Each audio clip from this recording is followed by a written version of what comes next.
Watch as watch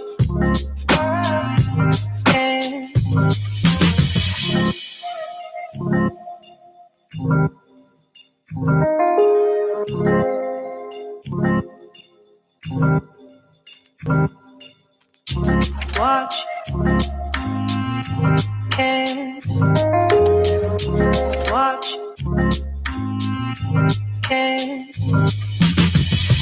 watch as watch as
to woman.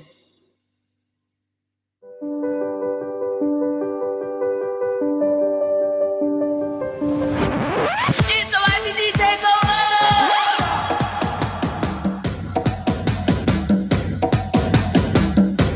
Are you ready for this?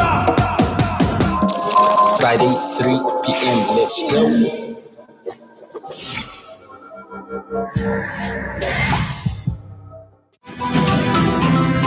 We are women. We are brave, strong, capable, unique. We are women to woman.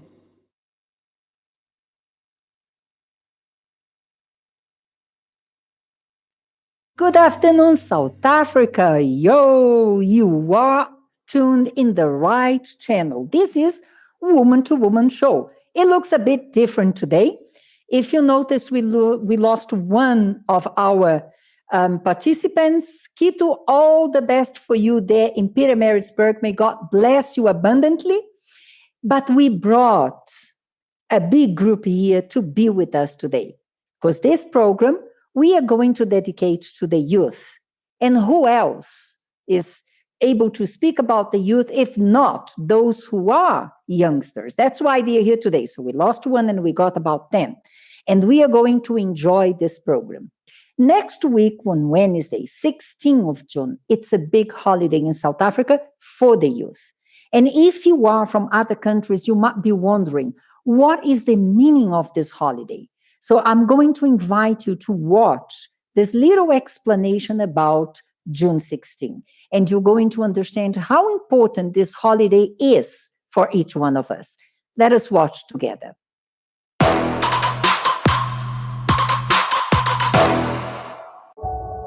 Africa has been set alight, reported international headlines.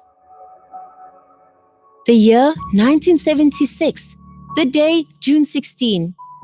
It's reported that between 5,000 to 15,000 school students gathered outside Naledi High School in Soweto for what was planned to be a peaceful protest. The protest was against the apartheid government's law to make Afrikaans, what was seen as a language of the oppressor, the compulsory medium of instruction. The students gathered from all schools and started marching towards Orlando Stadium. They were met by police, who were heavily armed. The police went on to fire tear gas and live ammunition directly at the crowd. Among the first to die was 15-year-old Hastings Ndlovu and 12-year-old Hector Peterson, whose image has become a world-renowned symbol of the tragedy of June 16. By the end of this terrible day, the bodies of a minimum of 176 school pupils filled the streets. Hundreds were injured and more were arrested, but this was only the beginning. This set off a spark, a revolt across the country, which grew and expanded into the 1980s, forcing the government to call for a state of emergency. The bravery of the youth of June 16 has been marked down in history as the day that transformed the educational landscape of the country forever.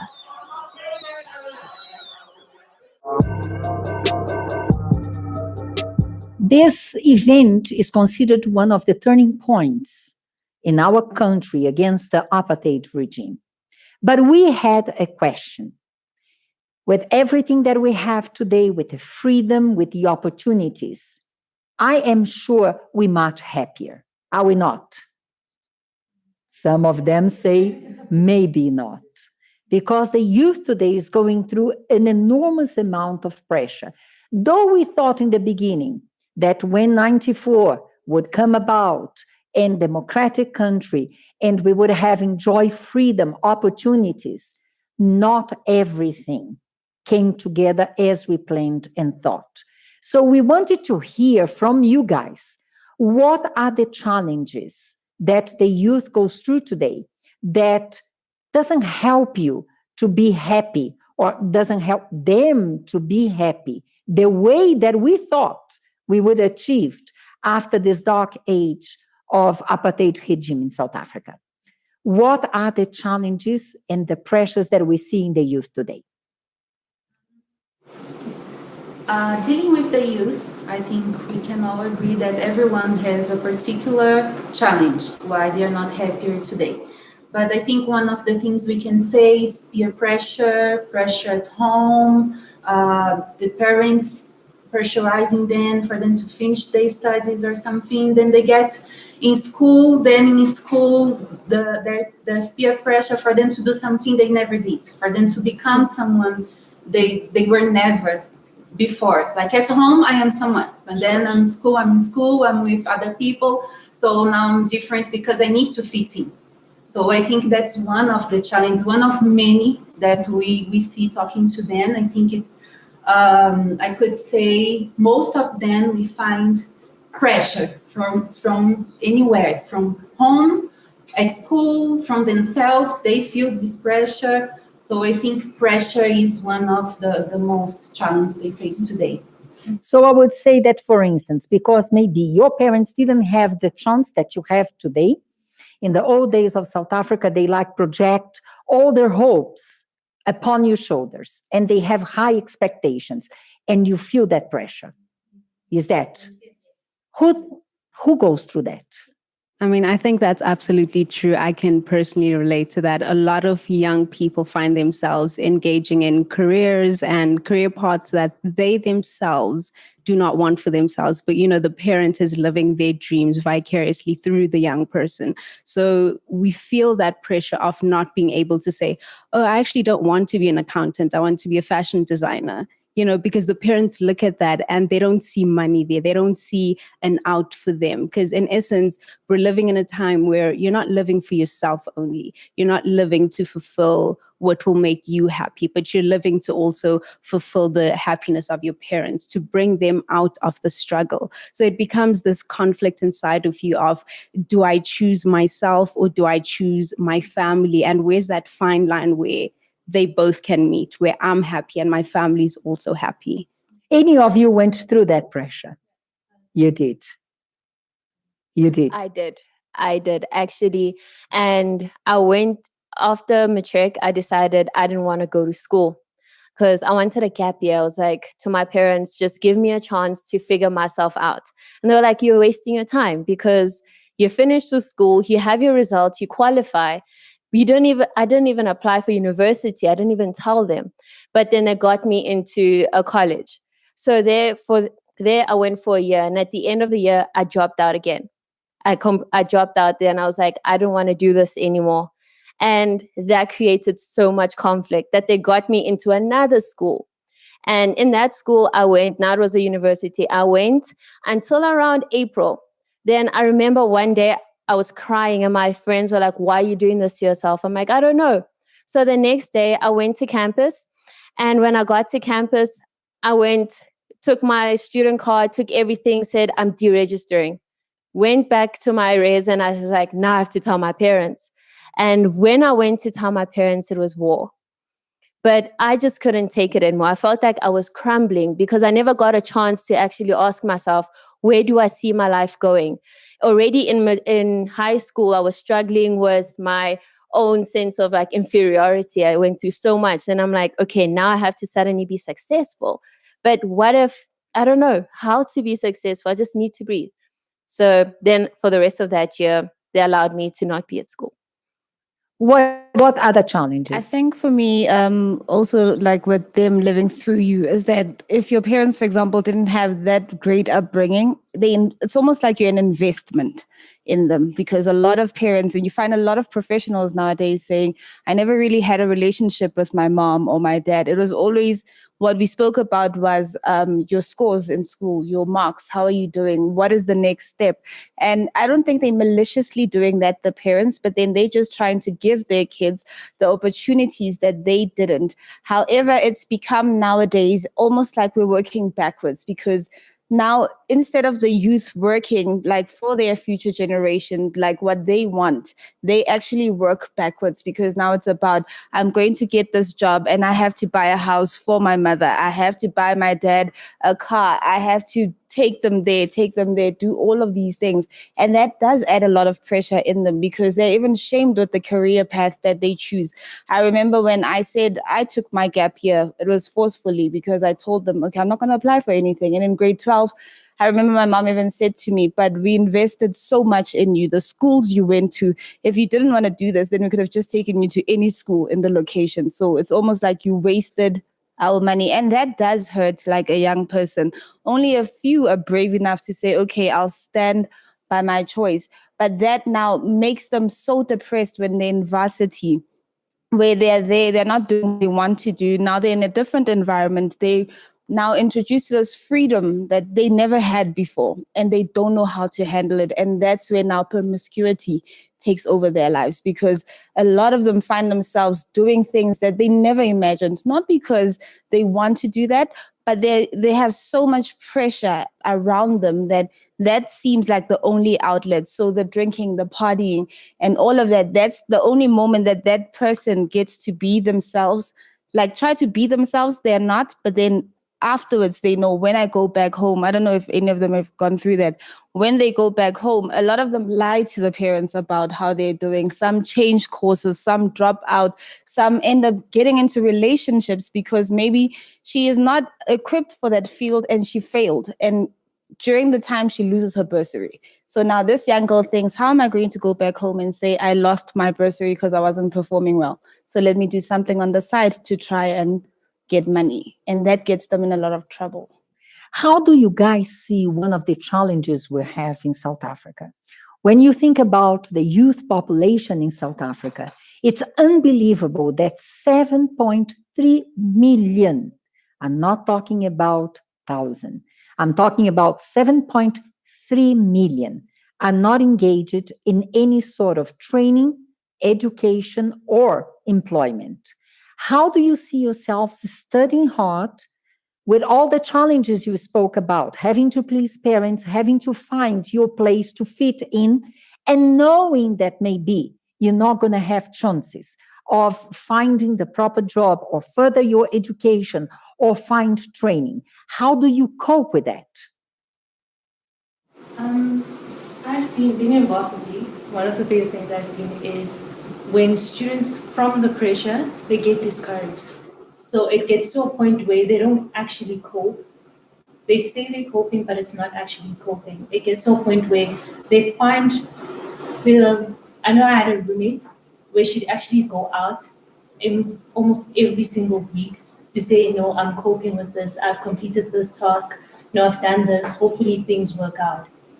But it's like just getting that degree to please their parents, not having hope that they actually get employed or they actually are capable of starting something. So it's just getting it for the sake of saying it, but it's really no hope. It's like more of it's luck for them. If they actually get it, they get there, it's actually luck. And I guess when you are not doing what you really like, what you love, there is no motivation in that. And that's why also I think it's easy for the youth today, to fall into the trap of abusing chemicals, abusing alcohol, bad friendship, binging parties, because at least let me try to find some fun in the burden I'm carrying. Am I right?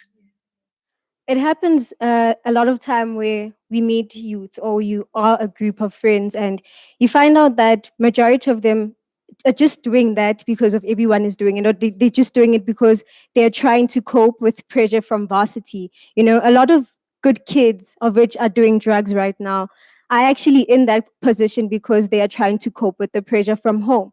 They're trying to cope with the pressure from varsity. They're trying to cope with the pressure from high school. Yet they don't realize how many times they get themselves into that kind of sticky situation of which they at the end, they don't know what to do. Sometimes they would say that, no, but I am only going out to clubbing or I'm only doing drugs because I'm trying to ease my pain or I'm trying to ease my stress, only to realize that it's not helping them in any way. And that's one of the problems that we we as youth and many other youth face out there, that we try most of the time to cope or to deal with certain things in certain bad ways, and at the end we find ourselves in sticky situations and we don't know how to get out.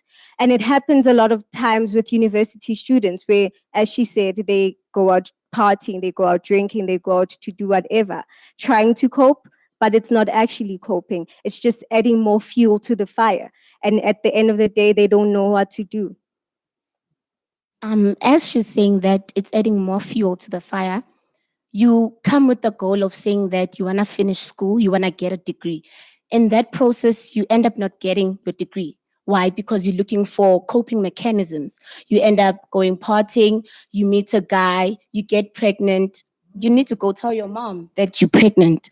You need to go back home and tell them that this is what I got. Why? Because it's not what you wanted. It's not, you were just doing it to please my mom, please them back at home because of the stigma that my child went to varsity and she's going to come back with a degree. So she needs, my child, this is my child. But as soon as things get, you having that pressure, you're unable to cope and it's difficult. You don't even know how to deal with it. Then you get engaged in alcoholism, gangsterism, parties, and your end results are not what you wanted to get or your end goal. One question for the girls. Sorry, guys. You don't fall pregnant. One question for you. You probably seen your friends or it happened to you. In that environment, either college, school, high school, wherever you are, what leads these young girls to fall pregnant being single? You're going to be shocked to know that in South Africa, 182,000 teenagers fall pregnant every year. What, if happened with you or with a friend, what pushed you or what pushed that friend you saw to go into such relationship, knowing she could be pregnant and she ended up being pregnant, and many of them have to quit school? Well, I think in my high school, the grades, I remember there was like a stigma. Grade 9 and grade 11 were the grades that girls would just fall pregnant. And I remember it was that fear, like you'd see grade 8s, like being afraid, like literally looking at each other, like who in this group is going to be the one that gets pregnant? Who's next? Yeah, who's next? Is it me? Is it going to be the next one? But then it goes back to, again, love. This generation of youth, they're looking for love. And they look for it in so many places, which sometimes are wrong. So this young girl meets this young guy that says, no, I like you, or even much more older sometimes. And there's this thing where now the guy will say, okay, prove yourself that you do really love me. And they will start now getting themselves like into now compromised positions, whereby at first they'll say, okay, sneak out, let's go out for like the evening, let's do this, let's do that.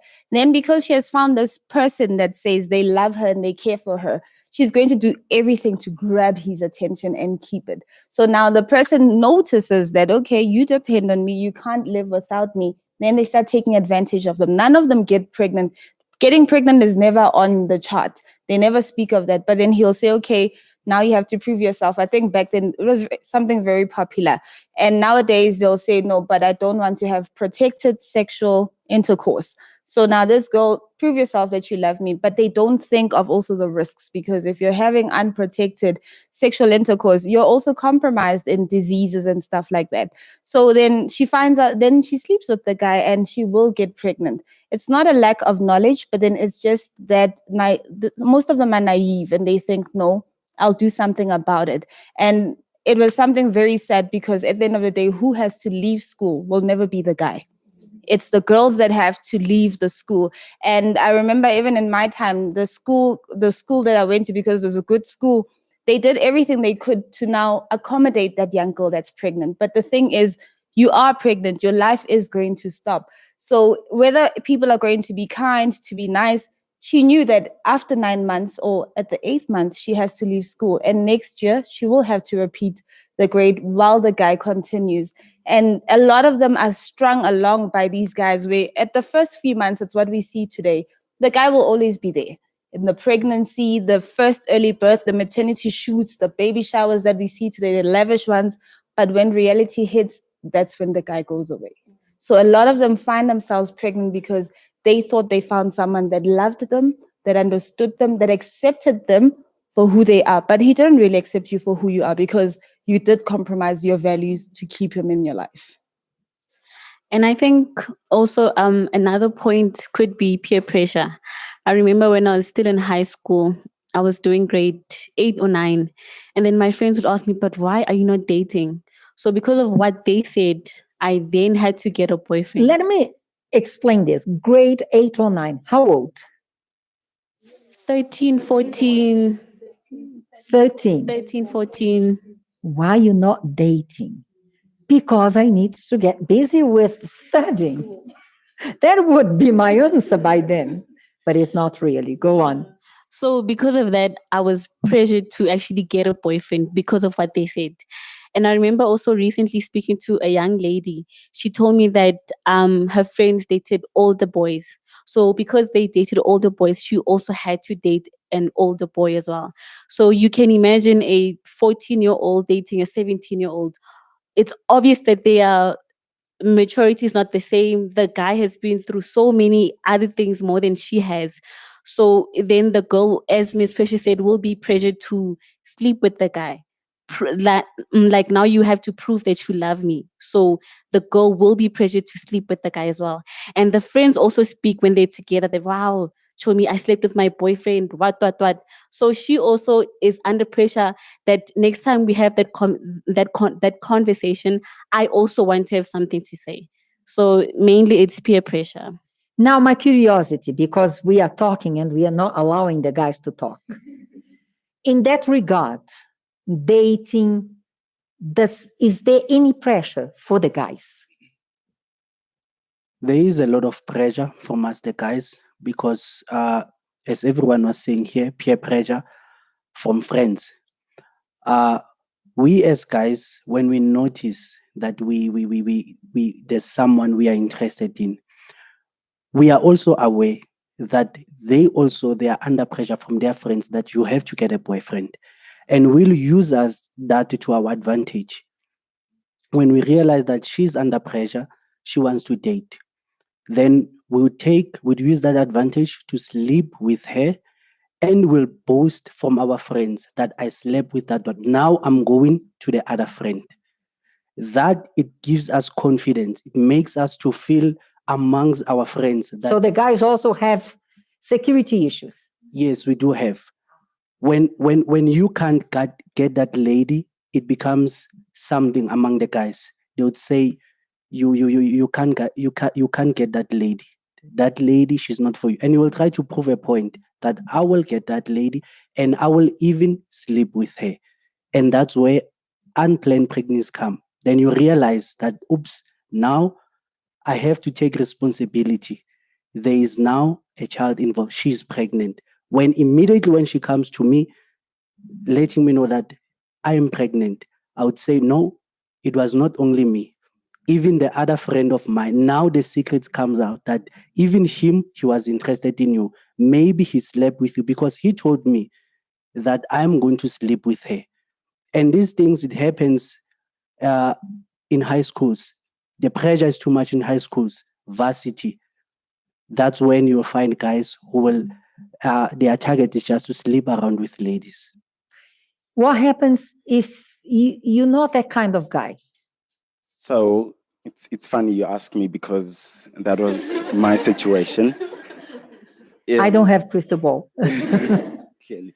So with me, everyone at school, everyone, who I would hang out with was normally guys the whole time. And I would try to search for those guys who wouldn't talk much about ladies, talk much about things like that. But whenever I was in a situation where we had guys who talk about ladies, who talk about relationships, then they find out that, oh, you what? You what's that word? You a virgin. That's madness.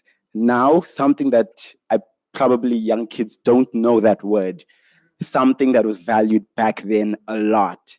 It has just turned the tables a lot. And now when you in that position of you trying to keep yourself, you trying to protect from what you've learned in the past, it becomes difficult. It becomes heavy on you because you're like, you don't want to feel left out. You don't want to be the person who's like, but come on, guys. Like, I'm trying to keep myself. Because you're really going to be left out. You'll be left out. It's not easy. It's not difficult. And as it was said that the ladies would go and say, wow, I slept with that person. So would the guys. The guys would go and they would brag and say, I slept with her, with her, with her, with her.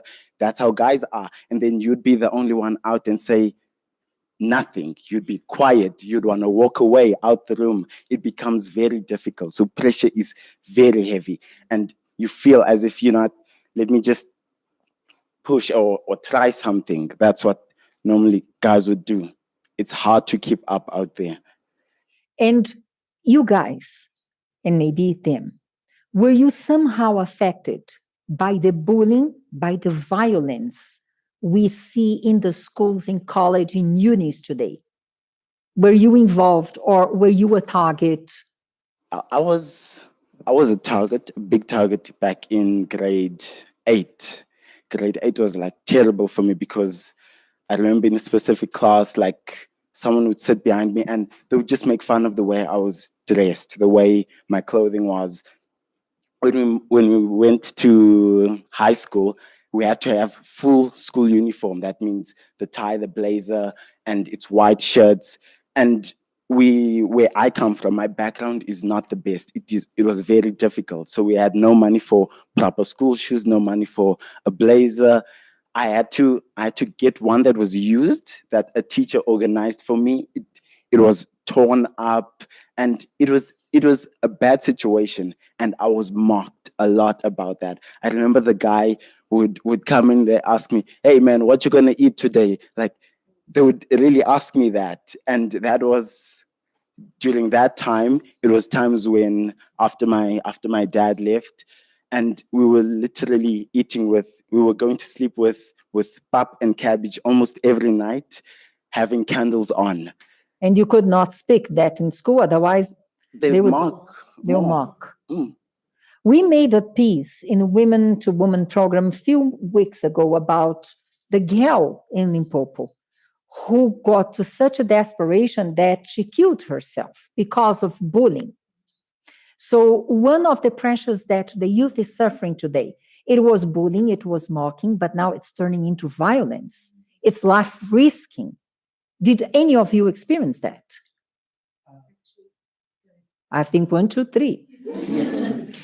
I was first time when I was in high school, grade 9. I was introduced because I was with my friends, but they were ahead with 1 grade.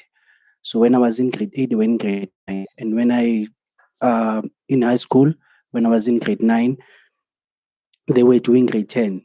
And already when I was there in high school, already there was a gang, and I was forced to be in that gang because of peer pressure from my friends, because we are together from primary, and I was friends with them.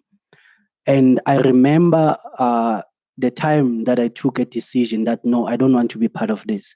It was during lunchtime. We were in the toilets, one of them fighting with another gang. And what was surprising is that from that gang, some of them, they were my classmates. And I had nothing against them. But because of they were fighting, my friends were fighting against them, I had to be part of that gang. I have to be part of that fight.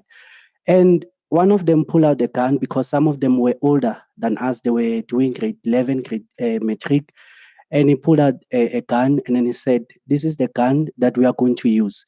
If you have someone who will fight you, will you use this gun as a threat? Because we were in high school.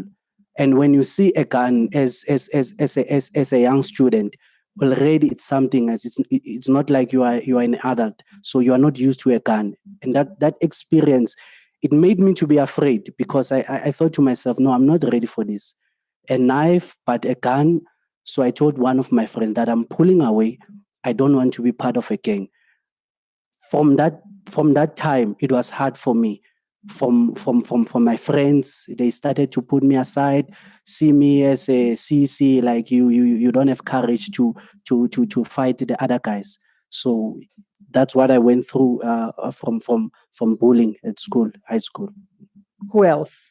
Well, for me, it was not violence per se, but in varsity, being the girl from Africa, it was a bit challenging for me. It was kind of psychological bullying, if I could put it that way, because I had these microaggressions where, I'd be speaking in a class or in a setting, and, the other students would be like, oh, wow, you speak very well for an African. And it really bothered me because for me, I'm trying to find myself in this new country, this new continent that I'm in. And I'm receiving all this backlash of the way I speak. I remember the first time I started dating in the United States, and my boyfriend made fun of me because of the way that I said the word water. And he was like, what? We say wowder out here. And, it became a thing that, the way that you speak. And sometimes coming back to South Africa, I'd be mocked here as well that, oh, your accent changed so quickly. But when I'm that side, speaking the way that I do here in South Africa was a problem. And then going back there, it was a problem again. Either my lecturers didn't understand what I was saying or, so it just became a conflict within me of, am I the girl from Africa? Am I now this new global international girl? And, it became an issue more for myself rather than the people who were actually asking the questions and posing all these, interesting, do you guys speak English in Africa? I remember one time, the worst, somebody said to me, oh, you learned English so quickly for you to come to the States. And I was like, okay, 17 Hi guys, we speak English here. Right. We have our own words though, but we still speak English. So I mean that for me, it wouldn't be the typical violence of bullying, but it was just psychological. Yes, it was. And you? For me, it was, I can say kind of like both, because I remember this one specific day where I was beat up. It was in primary school, was actually beat up like after school. Then I got home and I was also beat at home. And that was a lot. And then in that same week, as I was walking home, people from like a different school, I don't even know them, just held me against the corner and they were like threatening me, wanted to take my bag and things like that. And that was the points for me where it was not only that physical, but then became intense when I got to not varsity, but high school, where it was a thing of, it was verbal now. It was no longer like physical, but it was verbal. So it was words of, no, you look foreign, just tell the truth. You come from this, this country, you have a head like this, you have a nose like this. So that's where you're from, just accept it. And it was a thing of, I was always bullied off my marks. So I got to a point where I didn't even bother putting the best. So it was like, if I ever do good enough, it was a thing of, I was made a mockery of in school. And it was very intense because living in boarding house, everyone sees everyone. So everyone's always on that whole thing of, no, we know your stories. No, we know what you're capable of. We see you every day. And yeah, so words were much more worse in comparison to someone hitting. Because of this pressure, did any of you went to depression or self-harming, suicidal thoughts? Okay, you did. I did. As a result of what you were going through? Yes, it was from primary school, actually. It was really bad. How old? I remember from grade 3, which was actually weird. From grade 3, I never liked being me because it was something where the whole grade, there was a rumor spread about me in primary school, and the whole grade made me accept something that wasn't true. So it was something I had to live with from grade 3 till grade 7. So it was almost like I'm a charity case for people. I'm like, oh, she went through this, but I didn't actually go through it. So I was forced to say, yes, I was raped, but I wasn't raped. So it was a very... Let me understand. You were forced to say. Yes. So it was a thing of when I said, no, but I wasn't raped because I was with this girl on this particular day and we're playing like this. And she denied. And she's like, no, but I wasn't with you. And then the guy, he wasn't even asked or anything was said to him. It was a thing of, I was the victim and no one ever bothered speaking to him or anything like that. So I was forced to say, yes, I was. And it got to a point where I never liked myself, and I never thought, I never believed. So I would like, so even if I say anything, no one would ever believe me. So if I say I'm bullied at school, no one at home would believe me. If I say I'm going through this and that, it won't be taken seriously. So I got to a point where I bottle everything up, and I was really, really good at pretending. So I was always the nicest person. And I had tried throwing myself off the building because we used to stay at a flat. So like on the 14th floor, I'd once tried like throwing myself. So you had suicidal thoughts? I did. It got really bad. I got to a point where I'd not eat, knowing that not eating for a while, I'd try, I'd feel weak, and then I'd want to faint. So I'd always hope that I would faint on a sharp rock and then just die immediately. As young as on grade 3? This was a 8 or 9-year-old. Because that's when feeling weak, that's when it was in high school, grade 8 and grade 9, before I changed schools. And when I changed schools, that's when I tried, like stabbing myself with a knife. But that's when my sister walked in, so I couldn't do it in front of her. So it was like very hectic because I know the one bad tendency I had was throwing myself in front of cars. I never checked the roads, staying CBD, knowing how busy it is. So I would be like, hopefully one day this would happen. So you see that when that youth of 1976 thought that if they would have opportunities, their lives would change in an amazing way. We see the accounts of the youth of 2020, and it has not changed to the proportion that we projected. We went to the streets and we made this question: are you happy now?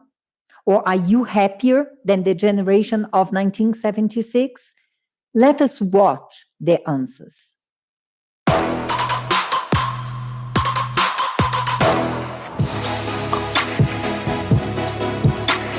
The youth who are from 16 years, they struggle more. We are struggling because we are told to focus on education. We are told to focus on getting the key to success, but you find that you study and then the course that you've studied for unemployment. No, we're more privileged actually compared to them because we actually have more. We have rights, we have everything, so we don't struggle with anything actually. So we don't. Everything is given to us basically. I think the youth back then was the one that was struggling more. But I think the difference between the current youth and the previous youth is that they went for what they want. The youth today is all about hashtags. We think we can solve everything with hashtags. So we don't take school seriously that much because after high school, you're going to go to varsity, get your degree, and then what? When employment rates, so I think it's being understood because a lot of people think they know what we want. Like, I'll take an example for last year with the metric rewrite. In the news, everyone was saying that no, they should rewrite because the exam leaked, but no one ever asked us how we felt about the rewrite. So I think that the youth's opinions are not taken into consideration. Racism, fees must fall, not getting equal education. I can name plenty more. Students not be given enough materials to study. Depression. I think a lot of youth is facing depression nowadays. Happiness is... I can't describe happiness now, but I could say when you're doing something that you love, it's an enjoyable feeling. Satisfaction, contentment, and to be able to live the way I feel like life is. Happiness. Stress-free and trusting in the process, doing whatever that you feel is right, or everyone that matters to me is happy. I'm also happy. Like, it brings happiness to me to see other people happy. Happiness is just a momentary moment that's exciting. the older generation that was fighting in 1976 during those times. They're not really fighting with us right now. Like people who were fighting in 1976 should back us up and be with us so that there could be change in education. It's interesting that some say they are happy, others they say they are not. But there is something that I noticed, particularly in the last one, is talking about blame. And like someone needs to be blamed for my current situation. I sense the youth, it's very vulnerable to that blame. That's definitely it. Because I remember growing up, it was always that thing of the government is doing a terrible job. Everything was always the government isn't doing it right. This party, this ruling party is doing a horrible job. I mean, look at our schooling. Our schooling is terrible. Look how poor people are. And I remember I grew up with that thing. And then there was a point where actually they started and talking you didn't about, grow up in 1976. No. It was much later. Not even. It's like you said, had the same problems. Born-free generation. Right? So I was always like, it's this problem. I remember even being discouraged getting to like grade 10 to grade 12 because it's like, okay, we're going to go to varsity, but then there's no jobs and everything. And it's like, now you have to start voting because you're almost 18. And it's like, I'm not going to vote. And I decided for myself, I'm like, I don't even want to go vote. I don't want to do anything. But when I asked myself later on, why didn't I vote? What's actually wrong with that government? Like, what is it? I couldn't put a finger on it. I knew it was their fault that I won't get a job in the future. I knew it was their fault that the pension fund is too little for people to, survive on. But I couldn't understand. I didn't understand anything about the actual political party, what their plans were. So I never thought for myself. I never reasoned. I just went with the flow of everything is everyone's fault and I'm a victim. So I should get a bursary. Why? Because I deserve it. Look at what they've done to me. Look at what they're doing to my country. They should give me something. I never understood that my life is in my hands. And yes, there will always be all of this. But at the end of the day, it's what I choose to do. And it's what I decide to do with my life that's going to make a difference. And do you sense that a lot of the youth is in that mode of blame game, and they don't go ahead because someone is to be blamed?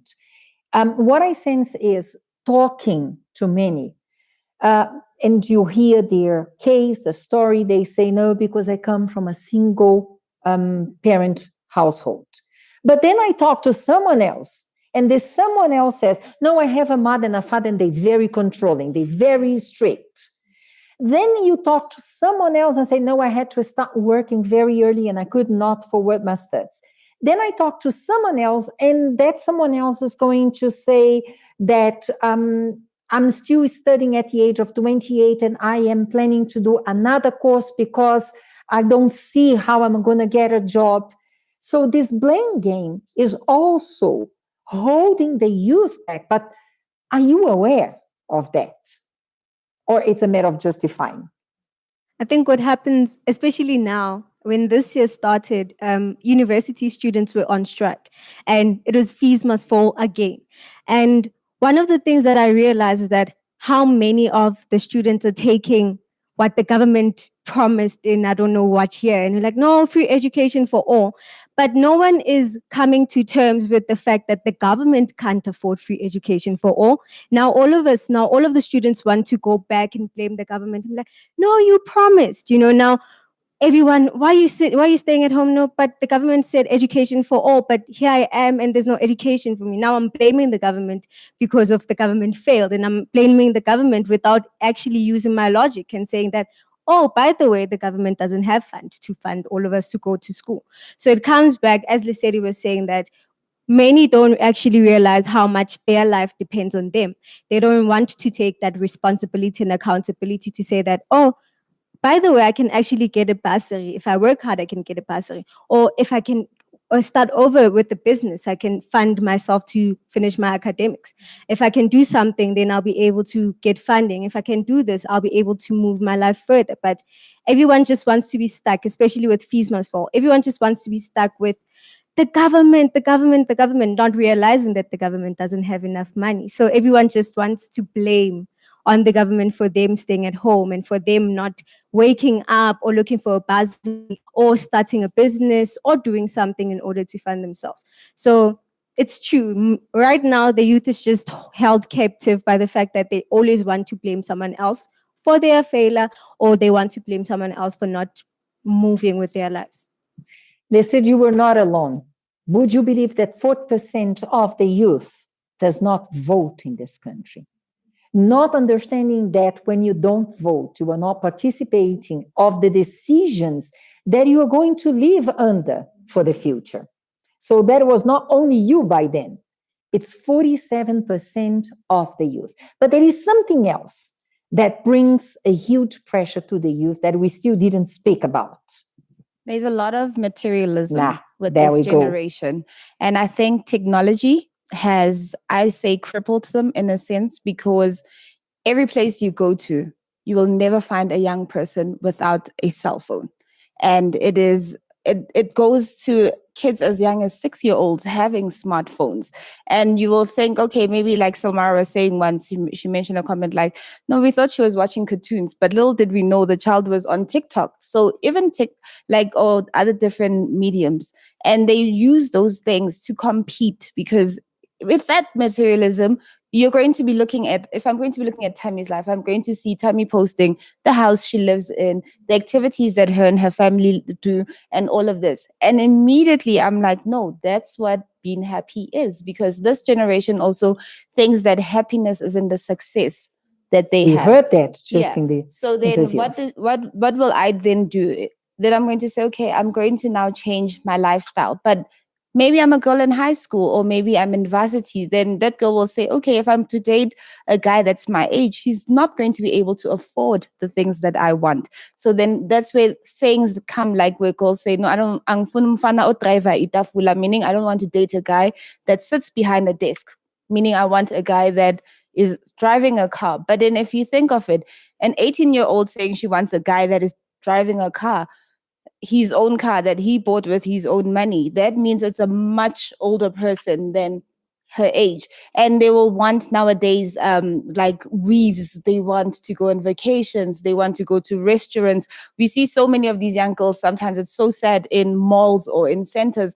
It's all about taking pictures. Like they don't even live the experience, but it's about the plate of food comes. The first thing that it's something that annoys me so much in restaurants. The first thing when the waiter puts the plate on the table, wham, comes out the phone. Like, and I'm like, but why? But that's what they live in. They're so materialistic that they will do anything and everything that it takes. So she will meet this guy. She doesn't love the guy. She's not interested in the guy. She doesn't care about the guy.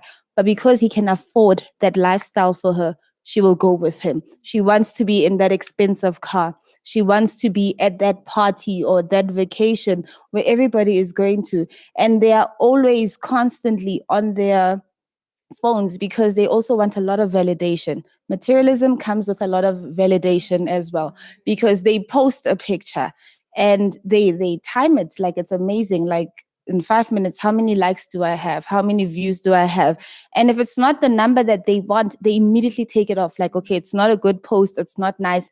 Let me try and do something that the people will love. So I think this generation, they suffer from like a lot of materialism because they don't even want to work sometimes as hard to get those things, but it's always about what's the easiest way out. So a young girl is working in a clothing shop, as she mentioned. How about working or studying a business to fund your academics? She will think, no, I'm not going to be working in a retail store. I'm not going to clean. I'm not going to be a security guard, which is something that the youth of the past did. They didn't mind like getting odd jobs in order to fund their academics. But nowadays, she's going to find that guy, that old man, someone's dad. Like in December post, when we heard one of the comments that goes like, sponsors. I'll be going on for vacation. East Africa, they are sponsors. Yeah, she said, I'll be going on vacation with someone's son. And I remember the cast laughing at me because I was like, oh, I hope it's no one's husband. And they said, Precious, a husband is still someone's son. So think of it. There's no way another 21-year-old is going to be maybe paying a vacation for you to go to Bali. There's no ways. He can't afford it. So you have to get someone older. Nor even to Durban. Not even to, yeah, he can't even take you to Durban unless maybe it's to the homelands or via a bus. But they want to travel maybe like a luxurious airline. Immediately when they get in the airline, what is the first thing they do? What? Pictures. So they are so materialistic, and their social media has also crippled them from actually now. It goes back to the blame game. When we ask them, but why are you doing that? No, because in the past, our parents didn't have this, so we are now going to enjoy this. But sometimes they don't even enjoy it. Like I think a few years ago, the first thing that was a hype was sushi. People were eating sushi. They didn't even like sushi, some of them.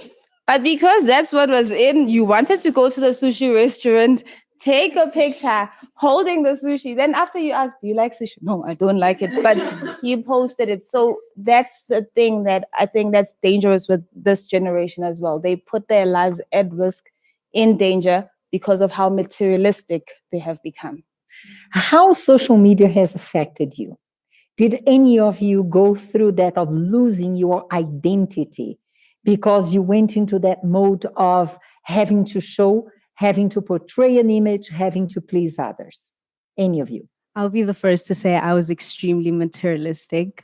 I remember when I was still living in New York, I had a very extensive timeline on my Instagram. I'd post everything because, I'm in New York, I want to show you guys the snow, I want to go to the sushi bar and take pictures. And, I was posting so much. And when I stopped to look after my transformation, of course, when I stopped to look at how many pictures did I take at home, it was 0 pictures. There was nothing from home on my Instagram. When I went home, it was like, I went blank. There was no content coming into my Instagram. And it made me realize that, yes, this is your reality. This is what you're living in the States. But why are you so ashamed to also post what you live in South Africa? Because that's your reality. This is your family. These are your friends. This is what it looks like in the street that you live in. It was so easy to put up a picture of, the snow and, your snow coats, because that looked beautiful in what, the world is expecting of us. But it's so difficult to take a picture with that background where it's like the sand in the streets, in the hood. It was so difficult for me to do that. And I had to go back and ask myself, are you perhaps not going through an identity crisis where with other girls, I know it's a matter of what they desire versus what they have. But for me, it was you have these 2 different lifestyles, but you're more inclined to this one because it validates you before other people. So I definitely went through that. The first thing that I had to do when I started to change my life was to delete all my social media. And it was painful. I won't lie. It was painful because I was like, oh, so they can't see what I'm doing, even though I was doing nothing. But it was like, I wanted to give the people what they wanted, but I couldn't because I was doing nothing. And at that point, I was really trying to work on myself. So I had to take away the validation of people and the expectations of people to start really working on myself, knowing who I am and being comfortable and content with that person first. And I remember I once asked her, because we were together in Kagiso, like literally Zumkita's WhatsApp status was not, how other people have lines? Hers was like dots, like tiny dots. I think in a day it would be like 60 pictures or even more. Then when she started transforming, I remember I even asked her like, wow, there was a day she went on without posting anything. And then the following week, I said to her, oh, and then she posted, I was like, oh, you're okay. It's nice to see that you're okay, you're alive, because that's how something happened. Tabs with her, like check her social media. Did someone hijack your account in social media? Then I remember she said to me, wow, I'm shocked at how much I posted. And she said, it's so exhausting. Now I realize how exhausting my life was. It's a full job without pay. I think, and I was even amazed by that, because for me, I always thought, okay, maybe she's just posting because she likes posting. But when she began with her transformation, I remember, I think even he can say it, it was one of those things that her social media like calmed down. Like she was no longer on social chats. I think she was the first person that I met that had everything, like every social media outlet that was there, Zumkita had it, and she was there, and I couldn't even keep up with it. Like, okay, this is a lot. Like you're on Instagram, then you're on Facebook, then you're here, then you're there. But then that's the generation, as she said, before her transformation. And that's what a lot of them are going through because they haven't had that transformation yet. That's why they're living through that phase of wanting that validation because they are suffering, but then they don't really want to say they're suffering. We have a group that are proud of their suffering, like I'm depressed, I want to die, and all of that. But even that, they're still seeking attention from people. And we are going to talk about that shortly. The reason why we're doing this discussion, and maybe you're not at the age of the youth as I'm not, but it's very interesting to understand their mindset, their challenges.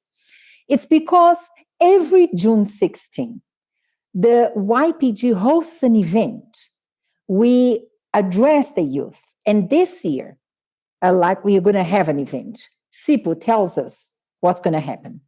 Yes, so like you heard, every June 16, we have an event, and this year is no different. It's still going to happen. But this year's theme is I've been there.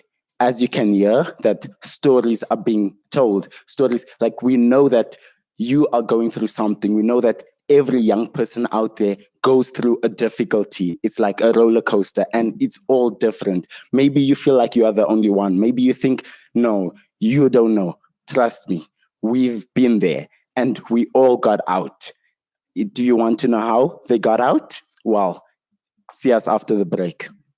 We're going to be back and you're going to understand where they have been at. Maybe you are living at that situation. Stay tuned.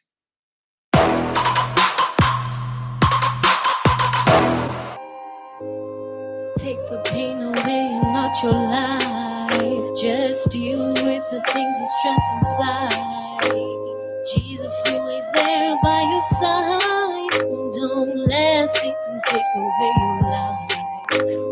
Take the pain away and not your life. Just deal with the things that's trapped inside. Jesus always there by your side. Don't let Satan take away your life. Guess I'm thinking too hard. Guess I'm thinking too much. I could put Billy in my head. Guess that wouldn't mean much. Facing 99 problems. I don't even know how I got them. Think suicide's are the problem. That's the number one problem. They just hang themselves on the rope. Throw themselves off the road. Homie, I'm clinging to God. I was just clinging to hope. If you feeling all alone, nobody else even know. Feeling depressed on the phone. Just wanna be on your own. Act too fake, too false. Always trying to be who you not. Brag about things you got. Homie, just turn to God. Voice in my head, they speak. Saying do that, do this. Devil try to tell me I'm weak. Feel so hurt I can't sleep. Up all night when I end my life. Nothing bright, ran out of fight. Up all night when I end my life. Nothing bright, ran out of fight. Take the pain away and not your life. Just deal with the things that's trapped inside. Jesus always there by your side. Don't let Satan take away your life. Take the pain away and not your life. Just deal with the things that's trapped inside. Jesus always there by your side. Don't let Satan take away your life.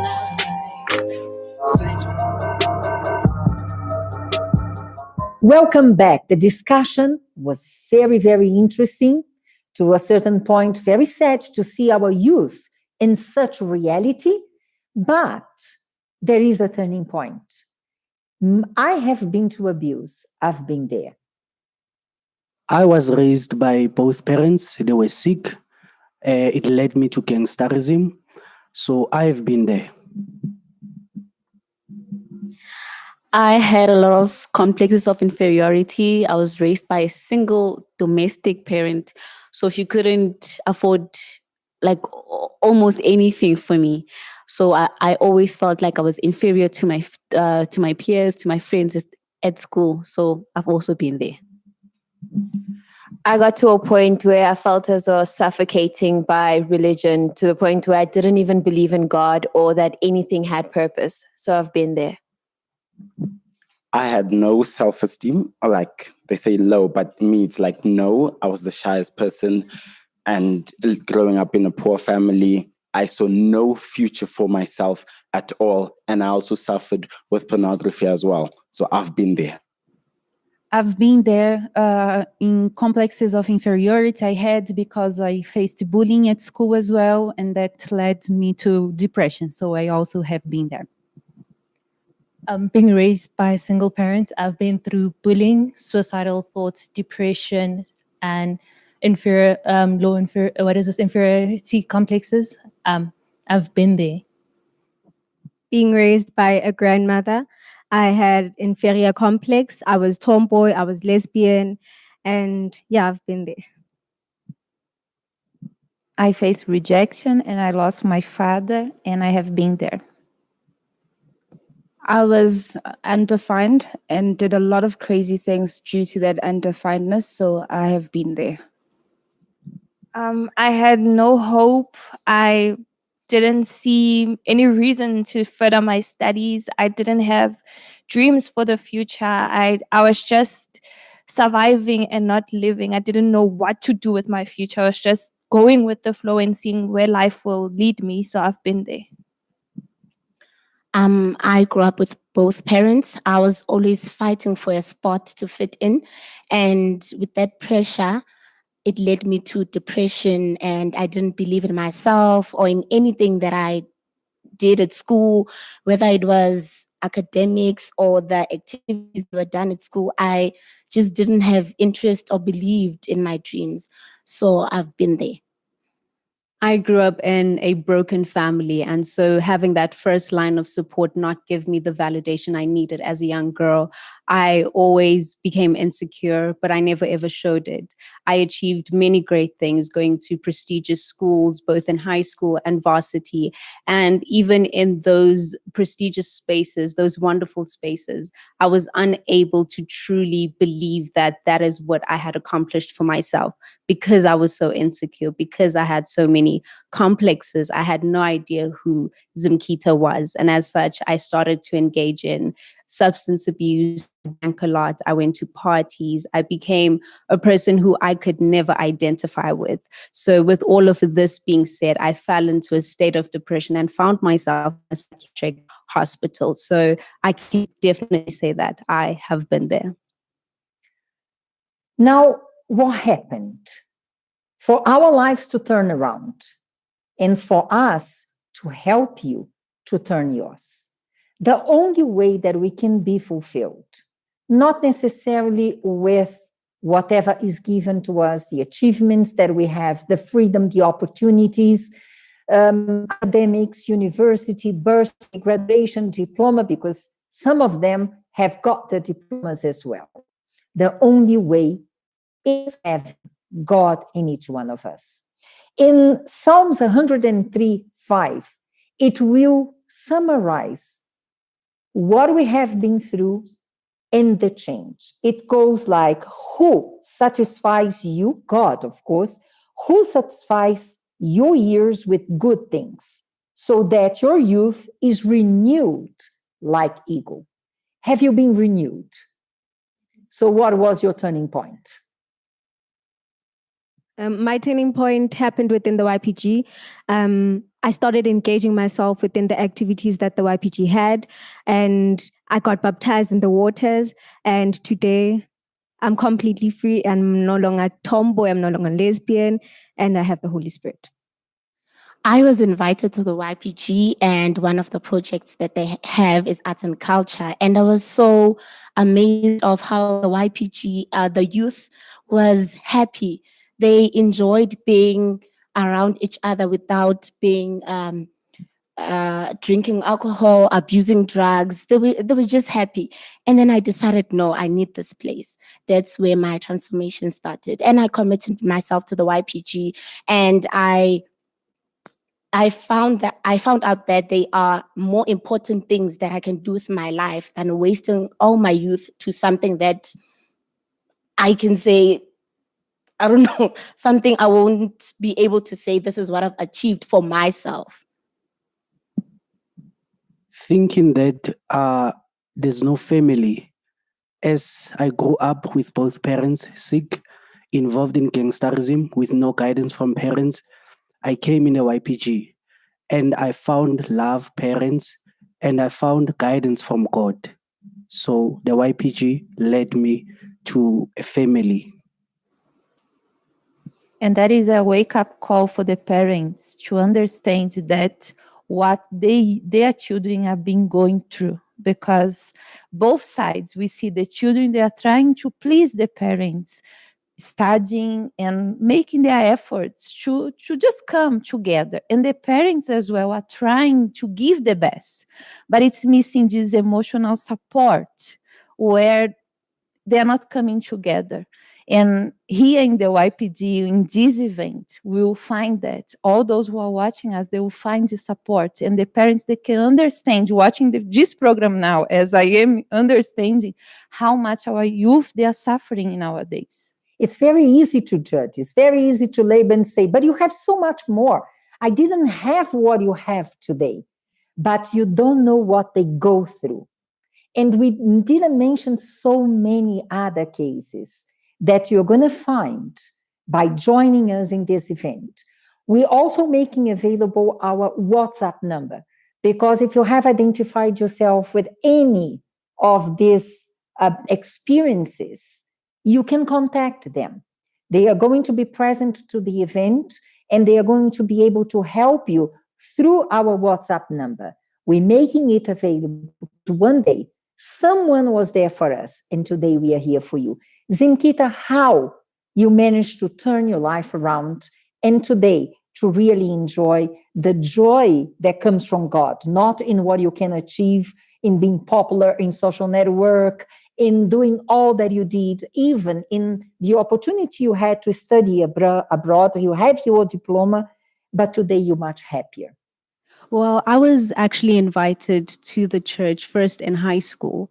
I had a friend that I went to the church with, and that invitation I only remembered when I hit rock bottom, and this was at the age of 22, when I had gone through all these experiences I've spoken about, and I found myself. Were you back to South Africa by then? Yes, I was back in South Africa, and I was in a psychiatric hospital actually. And one night when I was laying on my bed, and I just didn't think that I was finding the solution there. And I remembered that invitation that at first when I received, it didn't mean much to me. But in that moment when I was at rock bottom, it meant everything. It was my life. It was everything or nothing. And so when I got out of the psychiatric hospital, I went to the church. That's the first place I went. And through the preaching of the word of God, through, the counseling of the men of God who were available and the women of God who were there as well, I made a decision. I took all the tablets that, I was on, my antidepressants, my sleeping tablets. And I said, God, if your word is really true, then I want to receive this peace. I want to receive sleep, if anything, because I couldn't sleep. I want to receive everything that the doctors are saying I should receive from these tablets. I want to receive from you. And it was a challenge to God. And I had nothing to lose, honestly, because I had no life in me at that moment. And so the first night, I won't lie, I was nervous. I was like, what have I done? I don't have my pills. But I believed so much that, I slept the most peaceful sleep. And it's been consistency after consistency from that day on. I would receive the word of God, and I knew the things that I needed to change, the adjustments that I need to make for my life in order for me to be able to receive this peace that God spoke of. And I definitely did receive that. I received the Holy Spirit, and I wouldn't exchange it for anything else. I wouldn't exchange it for even a portion of the life that I lived back then, because it was, as Miss Precious said, it was so exhausting. But the joy that God gives to you, it's effortless. You're not tired. You don't need to strive towards it. It just comes from within. We have asked it the definition of happiness, and we have asked it, are you happy? Some said not, but we can safely say that we are happy, that this promise was being renewed in our life. Maybe we're talking to someone who's still in that stage. You're dealing with all your challenges. We're dealing with so many problems and peer pressure and abuse, singlehood, pregnancy, and you don't know where to go or how to find help. We are here for you. And right now I'm going to ask Pastor Jonathan, who is responsible for the work of YPG, to pray for you. Normally, one of us as women, we pray for you, but today I want him to pray for you. Please. My Father, my God, it's such a privilege for us to hear the stories of each and every one of them here this day, knowing what we've all been through. And I know that there are so many youth who hear the stories when we invite them to join us, and they think, you don't know what I've been through. They think that the problem they're facing, the hardships, the depression, or whatever it is exclusive to them. But I ask you this moment to reach out to them. May each word said here be an instrument to convince them and make them to understand that as we overcame, they can also. We are a small group here today, but we have many others who went through hell and back, but they overcame because they gave you a chance. They gave you, my Lord, the open door for you to enter and change their lives. As we did this, you want to do the same in the life of this young person who is listening to this prayer. So we ask you right now, touch them, not only on this great event, but also this very moment, those who are depressed, those who are lost, those who are on the verge of committing suicide. May you reach out to them this very moment and change their lives. We bless all the young people. We have the authority to bless because we have been there.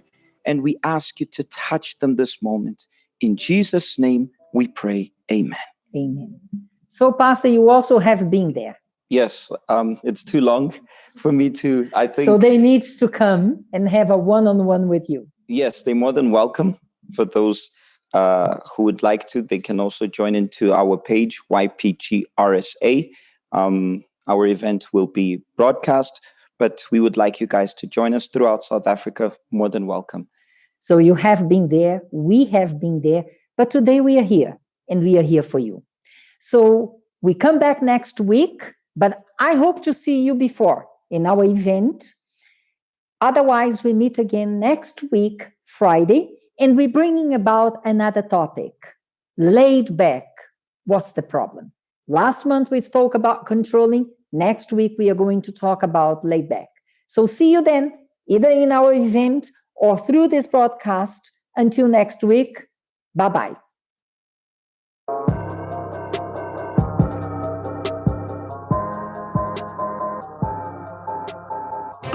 Kanya, where are you? There is smoke coming from the house. I think it's a fire. And everything's a disaster. Where are you? Answer these texts. Respond now. Whoa. Smoke. That's hectic. I hope it's not a fire. It can't be that bad. We'll get there.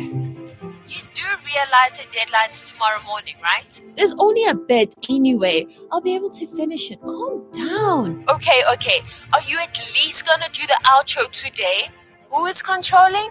Now is a turnaround for all those who are laid back. Let's meet this Friday at 3 p.m. Happy